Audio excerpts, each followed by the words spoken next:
చిత్ర దెయ్యం ఊరు చివర ఉన్న ఒక పెద్ద చెట్టుకి తలకిందులుగా వేలాడుతుంది. ఇలా అనుకుంటుంది, నాకు చాలా ఆకలిగా ఉంది. నేను మంచి ఆహారం తిని చాలా రోజులవుతుంది. నేను తట్టుకోలేకపోతున్నాను. నా దృష్టితో నేను వెతుకుతాను.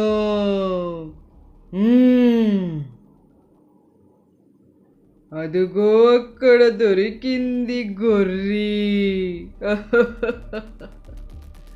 రాయే గొర్రి, నా నోటికి నిన్ను ఆహారం చేసుకుంటాను.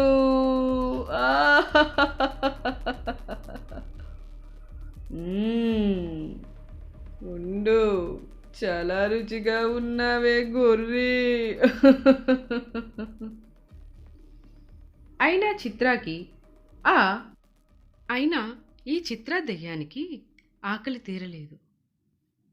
అడవి మొత్తం తిరిగి ఎక్కడ ఏం కనిపిస్తుందో అని తిరుగుతూ చీకట్లోన ఉన్న పక్షులన్నీ భయపడిపోయి ఎగిరిపోయాయి.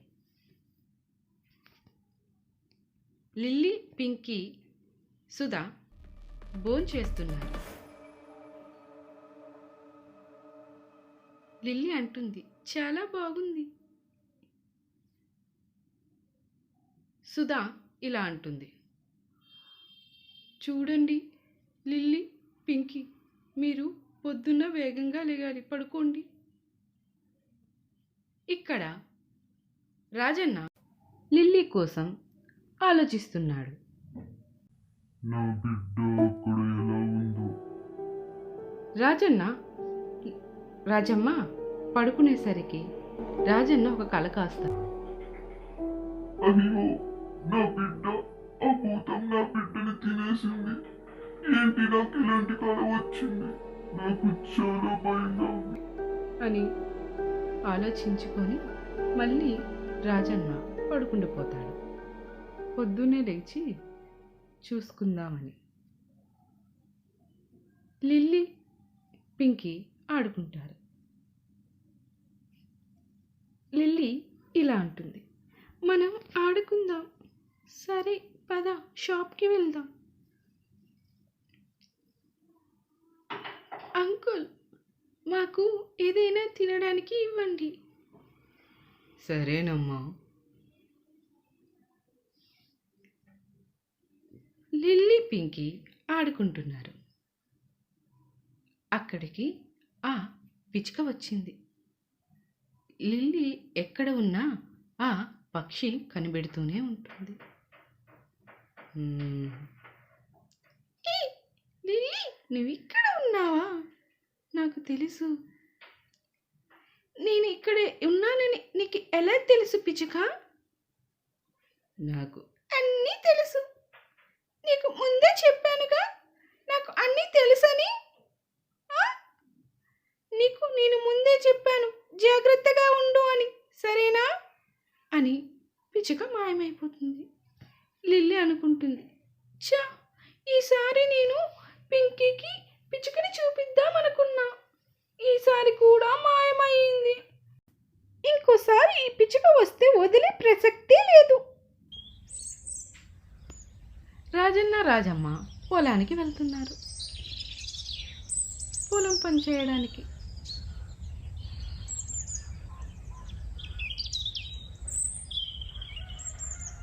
పంట బాగా పండింది, చాలా ఆనందిస్తున్నారు. కానీ ఎక్కడో చెప్పలేని భయం కూడా వాళ్ళకి ఉంది. వీళ్ళ దగ్గరికి కూడా ఆ పిచ్చుక వచ్చింది.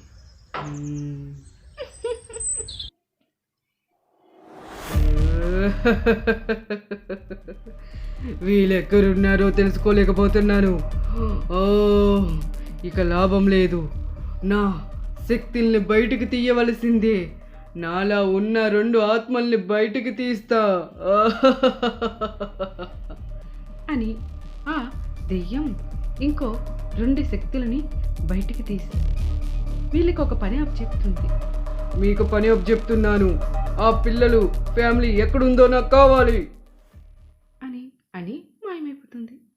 ఇక్కడ ఈ 2 దెయ్యాలు ఊరూరు తిరుగుతున్నాయి. ఆ దెయ్యాలు ఎక్కడున్నాయో తెలియకుంటుంది. ఒక దుకాణదారుడి దగ్గరికి వచ్చింది. పిల్ల అక్కడికి వస్తుందేమో అని. ఇక్కడ కూడా లేదు. చూసి చూసి వెళ్ళిపోతుంది.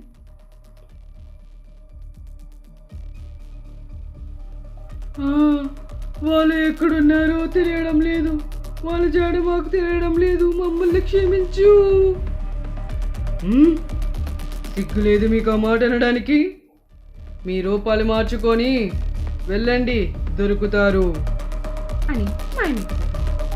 అయ్యో, మళ్ళీ మాయమైపోయింది. ఎక్కడి నుంచో ఒక మామ వచ్చింది. అనుకోకుండా కళ్ళు తిరిగి పడిపోతుంది. అప్పుడే సుధా అక్కడ దారిలో కనిపించిన ఆ మామని చూసింది. అయ్యో, ఏమైంది? అయ్యో, మామగారు లెగండి, మామగారు అని పిలుస్తుంది. అయినా పలకడం లేదు. ఒక్కసారిగా మామ లేచి కూర్చుంటుంది. అప్పుడు ఇలా అంటుంది సుధా, ఎక్కడి నుండి వచ్చారు మీరు? నాకు 2 పిల్లలున్నారమ్మా. ఆ పిల్లలు కనిపించకుండా ఎటో పోయారు. అందుకనే నేను వాళ్ళని వెతుక్కుంటూ ఇటు వచ్చాను. కానీ వాళ్ళు జాడ నాకు ఎక్కడా దొరకడం లేదు. అవునా? మీరు ఈ ప్రదేశం కొత్త కదా, మీరు ఎలా వెతకగలరు? ఒక పని చేయండి, మీరు మా ఇంటికి రండి. అక్కడ ఉండి మీ పిల్లలని నేను వెతుకుతాను, మీరు వెతకండి. సరేనా మామగారు? ఎంత మంచి మాట చెప్పావు తల్లి. వస్తానమ్మా, నీతో పాటే వస్తాను. నాకు ఇంత పువ్వ పెట్టేస్తే చాలు. తల్లి, చల్లగా ఉండు నువ్వు అని మా అమ్మ అంటుంది. ఇక అక్కడ నుండి వెళ్ళిపోతారు. కానీ పిచ్చుకకి ముందే తెలుసు ఈ మామ వస్తుంది అని. అందుకనే వాళ్ళని ఫాలో అవుతూ వచ్చేస్తుంది. హాయ్ ఫ్రెండ్స్, చూశారు కదా? పార్ట్ 5 ఎలా ఉందో కామెంట్ చేయండి. ఇంకా మీకు నెక్స్ట్ పార్ట్ మళ్ళీ వస్తుంది, వెయిట్ చేయండి. ఈలోపు నా ఛానల్ని సబ్స్క్రైబ్ చేసుకోండి.